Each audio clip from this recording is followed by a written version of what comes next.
我想問呢個係咪你啊？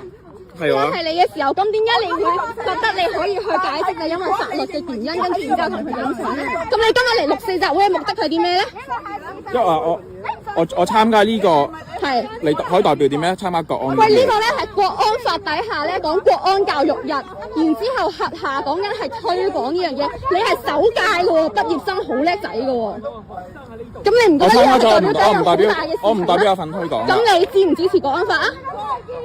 你係咪何君堯嘅徒弟啊？唔係。你支唔支持國安法？你有冇同佢搭過膊頭啊？佢搭我膊頭，唔係我搭佢膊頭。咁跟住然之後再睇咯喎，你係攞住張證書好 proud 咁樣 po 咗喺 social media 度嘅喎。你覺得呢樣嘢係你好 proud 落嘅事，跟住然之後你再嚟呢個6·4晚會，就係去施行國安法，係咪咁嘅意思咧？唔係。咁你係嚟做乜嘢咧？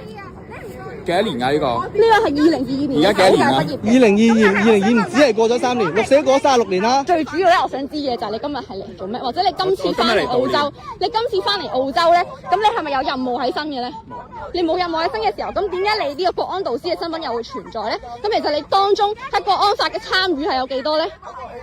我參與我有去過佢哋啲講座，但我係做觀察員嘅啫。做觀察員，但係你係導師畢業喎。導師畢業唔代表係真係去教㗎嘛。呢個課程咧係自願性質參加嘅，點解你會自願走去參加咧？點解會自願啊？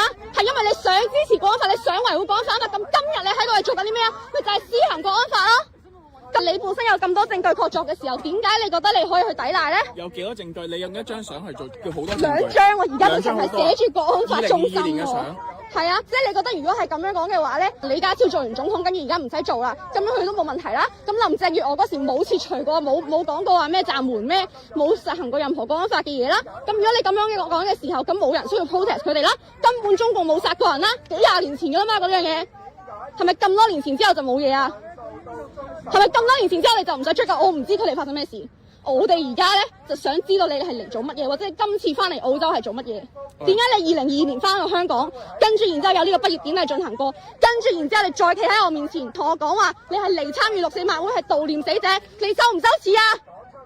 你羞唔羞恥啊？David Chui，你覺得香港而家繼續落實1國2制維護國安法，你贊唔贊成啊？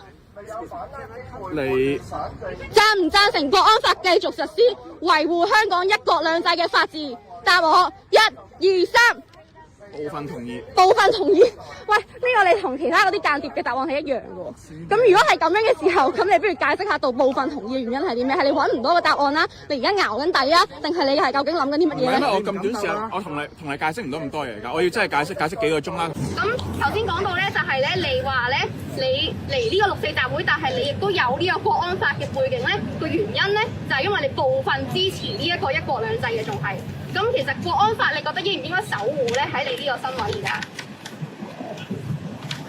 我覺得部分應該守護。點解部分？哇！要守護國安法，我大家聽住啦嚇。係點解？咁解釋啦。因為我係特登有去學國安法呢樣嘢啦，即係我初初都唔係好清楚係咩嘅。咁我學咗國安法裏邊，其實裏邊係唔係淨係關於社會治安，係可能包括其他國家安全嘅議題，例如係即係例如糧食危機啊、核危機啊、環境危機啊呢啲嘢。OK， 好，所以個重點係。咁所以個重點就係我係有參與6·4，但係我某啲程度之下先認同。唔係先，開始咧前言不對後語啦。即係你想解釋樣嘢，你去讀呢個國安嗰個課程，就係想去了解國安法入邊嗰個內容。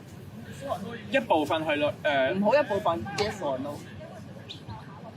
咪先，我呢個係其中一個原因，有幾唔同原因嘅。呢個原因係我本身都係入咗去，我自己做法律呢行，我入咗佢哋屬會，咁係佢哋屬會裏邊推呢個活動出嚟嘅。